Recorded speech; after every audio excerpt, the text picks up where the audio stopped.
Hey everybody, welcome back to another video. As you can tell, I'm in the studio. I don't get this thing on my head. But, from the looks of this, yes, I just got back from Mortal Kombat 2, and I got the popcorn bucket for the Shao Kahn bucket.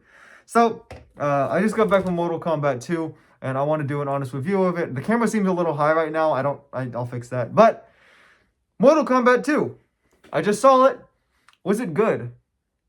Yeah, I really enjoyed it. I thought it was really good. Obviously, this is one of those. It's a video game adaptation of a movie, movie adaptation of a video game. So, I mean, I haven't checked the critic scores. I'm assuming they're gonna be low because critics go into movie these days thinking it's gonna be like the next Schindler's List or something like that. But I'm a fan of the Mortal Kombat games, so I went in there, and I liked the first movie. So I went in there. I enjoyed it. I really did enjoy Mortal Kombat 2. I'm not gonna get into too many spoilers. I'm not even gonna try. But this movie kind of does fall into the category of video game sequels, like catering more to the fans. Big examples of those actually in the past year and this year. Five Nights at Freddy's 2. The first one did amazing with fans, not so well with critics. And when they were making the second one, they said, "Hey, the second one we're gonna listen to fans' feedback and deliver deliver a great sequel." In my opinion, as you guys know, I did a review on it. In my opinion, I think FNAF 2 was amazing. Critics hated it. I thought the second FNAF was amazing. There was a lot more like fan Easter eggs and references and whatnot in there. The same with the Super Mario Galaxy movie. The first one was great. Critics were idiot about it, but fans loved it. Fans of Mario, fans of the Nintendo property loved it. I loved it. Super Mario Galaxy movie, I loved it even more. There were a lot more like fan service moments and Easter eggs. And this movie does kind of fall into that category just a little bit. It does have, some like Easter eggs and references. If you look in the background, you can see some, stuff like that. That was actually in the first Mortal Kombat. They had Easter eggs to characters when they were in Raiden's temple, and one of the Easter eggs that we thought was just an Easter egg actually does come into play. Shinnok's amulet. Shinnok's amulet is actually a big key part of this second film, and it's just I'm not gonna say much more. Shinnok's amulet definitely does play a big part. I'm not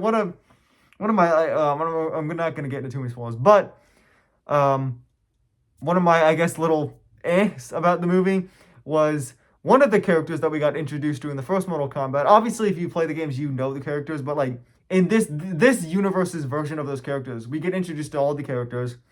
I'm not gonna say who, but one of the characters that we got introduced to in the last film dies surprisingly quickly in this one. I'm talking like he just like it's a guy. I'm not gonna say who, but he just is there and then gone like that, and I was just like, oh, okay. It shocked the theater. We got some gasps and whatnot, but anyway, that was just a little of mine. I could see I could tell the story they were going for was like, hey, nobody's safe. Like, if you care about these characters, be careful because they're gonna die because they're going against Shao Kahn, Emperor of Outworld. So, yeah. The fight scenes were really, really well done. I think they were amazing. The fights, they were well choreographed. And I did see the film in IMAX. I saw the film in IMAX. If you get the chance, go see it in IMAX. However, I have a warning for you. It is not shot entirely like in the big ratio. It is mainly shot in like the kind of wider ratio. But for most of the fight scenes and some other like landscape shots, the film does expand to that ratio. And I think that was a really good choice, especially with the fight scenes. The fight scenes in IMAX, beautiful, absolutely beautiful. Yeah, I'm not gonna say too much more. I definitely would want you guys to go see this film on your own. So yeah, where would I put Mortal Kombat on the sharpness scale?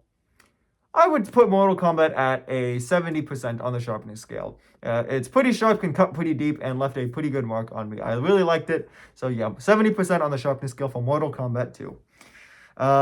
Next week on the sharpness scale, I know, the movies. So tune in next week as we cover the movie, why am I saying we like I'm a team?